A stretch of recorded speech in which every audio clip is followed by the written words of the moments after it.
할렐루야, 사랑하는 열린문교회 성도 여러분, 지난밤도 주님 주신 은혜와 평강 가운데 단잠 주무셨습니까? 아침을 깨우는 말씀, 화요일 이 아침에 주님께서 주시는 말씀은 시편 52편 1절에서 9절까지의 말씀입니다. 오늘도 주시는 말씀을 통해서 우리의 하루의 삶뿐만 아니라 인생 전체에 대한 성경에서 가르쳐주고자 하는 그 삶의 기준과 또한 그 기준을 따른 성경적 세계관을 통하여 우리의 삶이 하나님께는 영광이며 여러분 인생 가운데는 가장 복되고 아름다운 삶이 되었으면 좋겠습니다. 오늘 본문의 제목에 대하여 매일 성경의 해설자는 나는 하나님을 의지합니다 라는 제목을 붙였는데요. 사실은 이 고백 자체가 얼마나 귀하고 아름답게 여겨지는 순간인지 모르겠습니다. 우리가 주님만 의지해요, 주님만 의지해요, 우리 이런 고백을 또 찬양으로 하나님께 드리는데, 사실은 누군가를 의지한다는 말, 그것이 우리에게 주는 위안과 또 자유와 평강이 있는 줄로 압니다. 언젠가도 이야기했지만 신혼 부부들은 늘 서로 초반에 많은 싸움을 합니다. 왜냐하면 자기가 주도권을 쥐고 또 경제권을 장악하려고 하기 때문이겠죠. 그래서 지지 않음으로 결국에는 누군가가 고개를 숙여 결국에 누군가가 집안의 주도권과 경제권을 쥐게 되죠. 어쩌면 저는 저희 집안의 주도권과 경제권을 제가 주고 있다고 말할 수 있을 것 같습니다. 성향 자체가 원래 아내가 또 돈을 관리하거나 또 주도적인 성향이 아니기에 자연스럽게 또 제가 그 일들을 맡게 된 것도 사실이지만, 이제 저희도 결혼한 지 벌써 14주년이 되어 짧다면 짧고 길다면 긴 시간을 함께 살아왔는데, 처음에는 제가 주도권을 쥐고 경제권을 쥐고 있다는 것이 참 행복하고 또 어떻게 보면 자신만만한 저를 만드는 하나의 이유가 되기도 했던 것 같습니다. 그러나 어느 순간인가 시간이 지나면서 내가 우리 가정의 주도권을 쥐고 있고 경제권을 쥐고 있다는 것이 굉장한 부담으로 다가오기 시작했습니다. 왜냐하면 주도권을 진다는 것은 또한 그에 따른 책임을 져야 한다는 의미이기도 하기에, 내가 결정하는 것, 내가 생각하는 것에 따라주는 아내와 가족의 고마움과 동시에 사실은 제 마음에 부담이 되고 또 과한 책임감이 드는 것도 사실이었던 것 같습니다.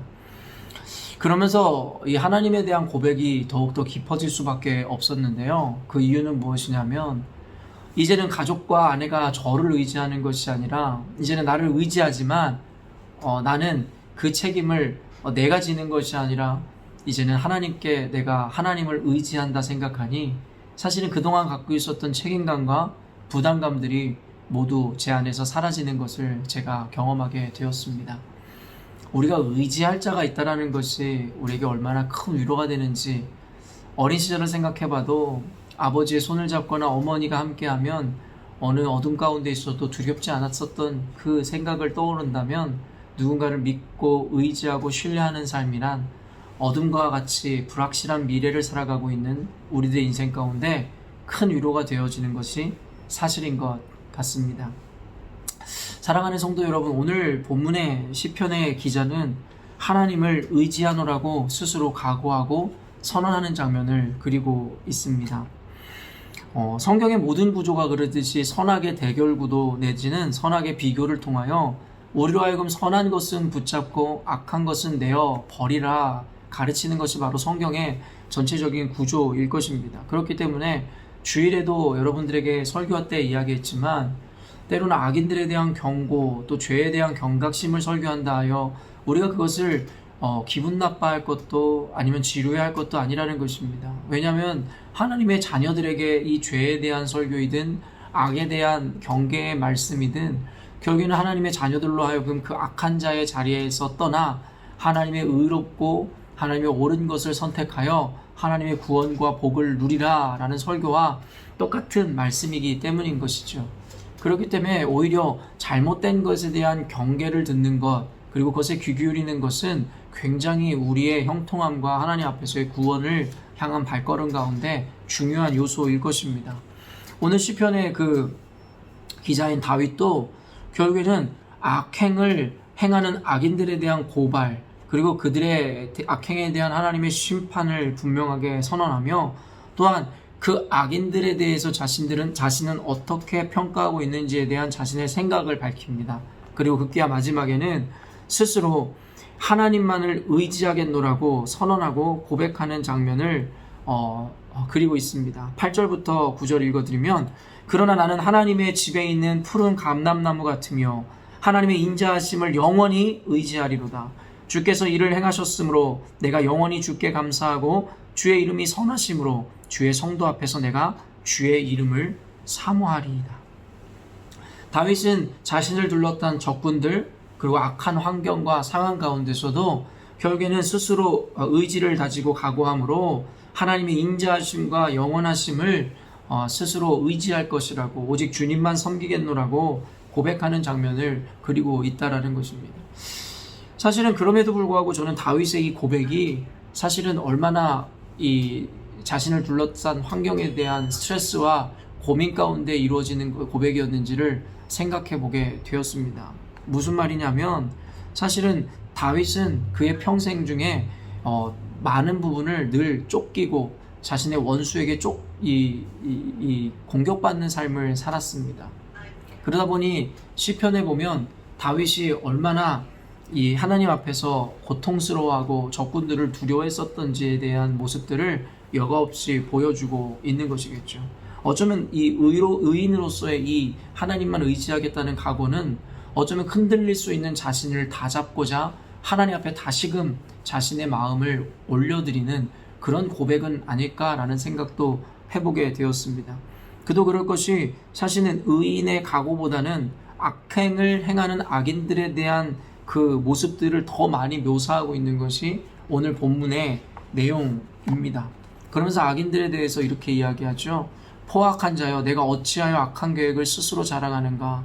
하나님의 인자하심은 항상 있도다. 내 혀가 심한 악을 꾀하여 날카로운 삭도같이 간사를 행하는도다. 내가 선보다 악을 사랑하며 의를 말함보다 거짓을 사랑하는도다.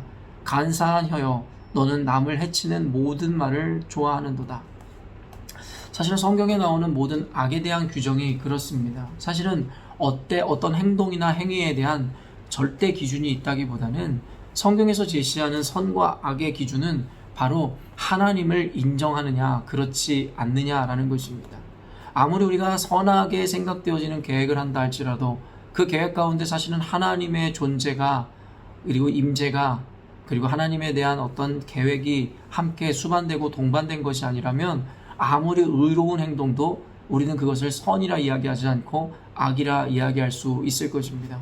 그렇기 때문에 성경을 읽는 우리들이라면 이런 선과 악에 대한 규정을 분명하고 명확하게 할 필요가 있습니다. 성경에서는 결코 여러분도 아시겠지만 어떤 행동이나 모양 자체를 절대값으로 그리고 절대적 기준으로 삼지 않는다는 것. 그래서 어떤 이가 악하게 보는 일도 하나님이 그 중심에 있고 하나님의 뜻이 있다면 그것을 결코 악이라 보지 않는다라는 개념이 공존합니다. 그렇기 때문에 아들을 바치라는 아브라함에게 하신 명령이나 여리고성에서 남녀노소를 다 이방인들을 제거하라 했던 명령이든, 아니면 호세아에게 창녀인 고멜과 결혼하여 아이를 낳아 했던 명령이든, 인간이 보기에는 어떻게 보면은 온전하지 못하고 죄로 여겨질 만한 일들임에도 불구하고 성경은 그것을 죄로 규정하고 있지 않다라는 것이죠. 오히려 하나님 앞에 순종하는 선한 모습이라고 이야기하고 있는 것입니다. 저는 결코 이 말씀을 통해서 어떤 보편적인 원리나 보편적 선에 대해서 대항하거나 그것이 틀렸다라고 이야기하고자 하는 것이 아니라 단순히 우리 안에 관념화되어 있는 옳고 그름에 대한 정의를 다시 기초부터 다시 해야 된다는 것을 여러분에게 말씀드리고 싶습니다. 물론 하나님은 우리에게 선한 행동, 보편적으로 우리가 갖고 있는 관념을 따라 우리들에게 온전함과 그름을 나누는 것도 사실입니다. 그러나 그것 자체가 기준이 된다면 우리는 어느 순간인가 모순에 빠질 수 있게 되기 때문입니다. 그래서 성경에서 이야기하는 선과 악에 대한 분명한 규정, 즉 우리의 계획과 우리의 언행과 우리의 행동에 하나님의 계획과 하나님의 선하심이 있는지 그렇지 않는지, 사실 그것이 우리들의 기준이 되어야 할 것입니다. 그러므로 오늘도 하나님 앞에 선하게 살기를 원한다라고 고백하는 여러분이라면 그 계획이 어떠한 계획이고 어떠한 모양이냐에 주목하는 것이 아니라 그 계획한 가운데 하나님의 영광 혹은 하나님에 대한 인식이 있는지에 대해 점검해야 할 것입니다. 성경에서 요즘에 계속 보듯이 악인이라는 것은 결국 하나님을 두려워하지 않고 하나님을 기억하지 않으며 또 하나님이 주신 사명과 목적에 대해서 생각하지 않는 자들이라고 성경에서는 이야기하고 있습니다. 그러므로 우리가 성경에서 이야기하는 또 다윗이 고발하는 그 악한 자가 되지 않기 위해서는 오늘 우리의 삶 가운데 하나님에 대한 분명한 인식과 생각이 있어야 할 줄로 믿습니다. 그리고 또한 여러분, 오늘 혹시 하나님의 뜻대로 살아가지 않는 자들, 아니면은 하나님의 교회를, 또한 이 하나님의 사람들을 괴롭히고 그리고 공경 가운데 몰아넣는 자들이 여러분 주변에 있다면 여러분, 그런 이들을 두려워하지 않으시기를 바랍니다. 의인에 대한 평가를 할 때 도리어 다윗은 그들을 비웃어 이야기하더라는 것입니다. 6절에 의인이 보고 두려워하며 또 그를 비웃어 말하기를 이 사람은 하나님을 자기 힘으로 삼지 아니하고 오직 자기 재물의 풍성함을 의지하며 자기의 악으로 스스로 든든하게 하던 자라 하리로다. 아까도 이야기했지만 그를 둘러싼 그 상황 자체가 두렵지 않거나 걱정되지 않았던 것이 아닐 것입니다. 믿음이 있다고 해서 우리가 사람이 아닌 것이 아니기 때문입니다. 우리 주변에 있는 문제들이나 고민들이 여전히도 우리를 괴롭힐 수 있습니다. 그러나 다윗이 이야기하는 것의 근거는 환경 자체가 가볍거나 우스워서가 아니라 오히려 그 환경보다 크신 하나님을 볼 때에 도리어 그것들이 작고 초라하게 보일 수 있다는 것을 역설하는 것이겠죠. 그렇기 때문에 다윗은 자신의 생명을 쥐고 흔들려하는 악인들을 향하여 도리어 비웃어 하나님을 의지하지 않는 그들을 조롱할 수 있었던 것입니다. 그래서 아까 의인의 각오에서 하나님만 의지하겠다 했던 다윗의 고백을 통해 단순히 다윗이 아까도 이야기했지만 자신을 둘러싼 죽음의 위협이든 어려움이든 그것 자체가 하나도 두렵지 않아서 이런 고백을 하는 것이 아니라 그 두려움의 감정이나 환경보다 크신 하나님을 믿고 기억할 때에 그는 넉넉히 그것을 이겨낼 수 있는 담대함을 얻을 수 있었던 것입니다. 그러므로 오늘도 여러분의 인생 가운데 여러분에게 많은 유혹이 있을 것입니다. 하나님의 선한 것이 아니라 하나님과 무관한 악한 것을 선택하고자 하는 어떠한 이 욕망들 내지는 기회들이 주어질지도 모르겠지요. 그리고 여러분을 둘러싼 수많은 위협과 환난같이 여겨지는 어려움 가운데 여러분의 간장이 녹아내리고 당장이라도 주저앉고 싶은 마음이 들 수 있는 상황에 처해 있는 분도 계실지 모르겠습니다.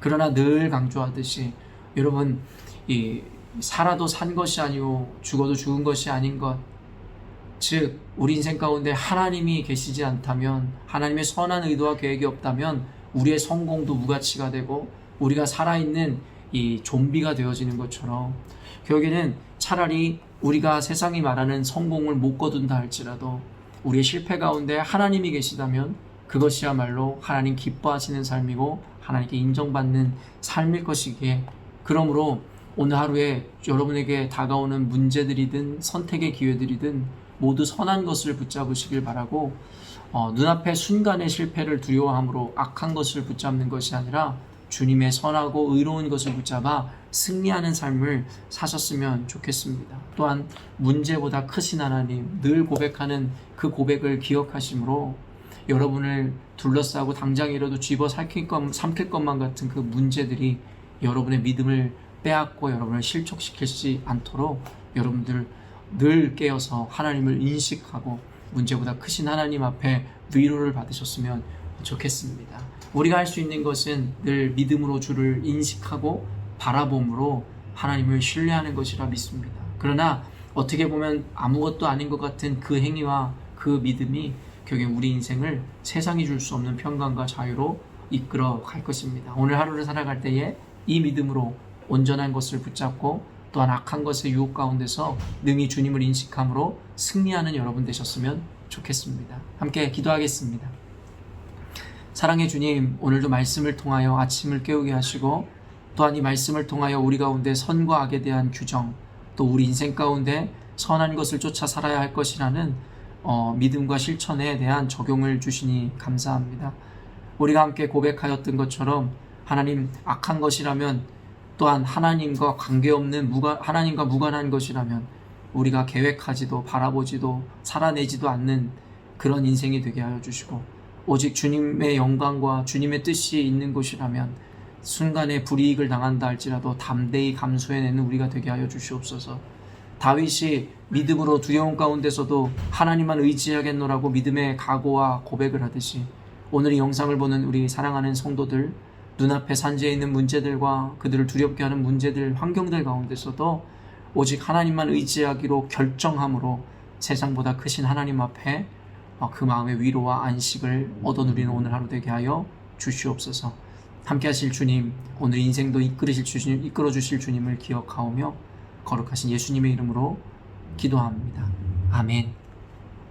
사랑하는 열린문교회 성도 여러분, 오늘도 주님 주시는 최고의 하루를 우리가 맞이하게 되었습니다. 오늘도 온전히 주님만 바라보심으로 말미암아 주님 주신 이 하루에 합당한 삶, 하나님의 목적하신 바를 이루어드리는 거룩한 삶을 사시기를 바랍니다. 아침을 깨우는 말씀은 내일 아침에 또 만나도록 하겠습니다.